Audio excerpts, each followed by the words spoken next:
अरे अरे अब क्या होगा? सबकी ज़बान से यही अल्फाज निकल रहे थे। सूरत हाल यूँ थी कि बंदर सुबह दरख्त पे भी ठामजे से केलानुश्कर हाहा था, कहा चांका सने सस्त तरीके से चलते हाथी को दिखात, तो उसको शरारत सूझियावर जब हाथी आस दरख्त के नीचे से गुजर रहा था, तो उसने केले का छलका उसके पाँव के करीब फेंक दिया, जिससे हाथी फसलते फसलते बच गया। और जब ऊपर बंदर को देखा तो गुस्से से सोंड लहराया और जोर से दरख्त पर मारी। बंदर की जरअत न पड़ी कि दूसरे दरख्त पे छलांग लगा सके, और दूसरी मसीला यह कि दरख्त भी कुछ फासले पर था, और जब हाथी ने अपने पाँव से दरख्त को झटका दिया तो शरारत बंदर को जान के लाले पड़ गए। स्कूल गर हाथा हाथ है दरख्त था खाड़ कर अपने पाँव से तले मसल देगा। अब्बास ने चीख पुकार शुरू कर दी, क्योंकि हाथी के सेत्र वहाँ से जाने को तैयार नहीं था।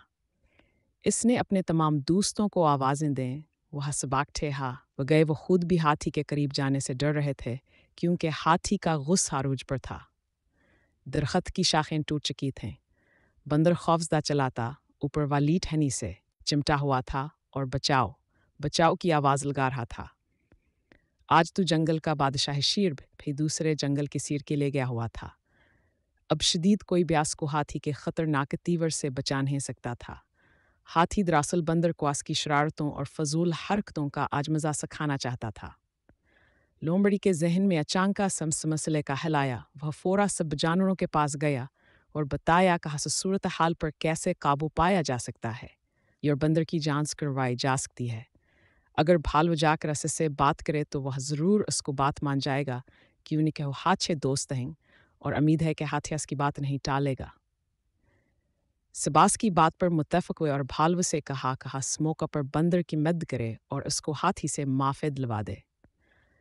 भालू सरहलाता दरख्त की तरफ बढ़ा, जिसकी सिर्फ एक दो शाखें है रह गई थी और बंदर को अपनी मौत सामने नजर आ रही थी।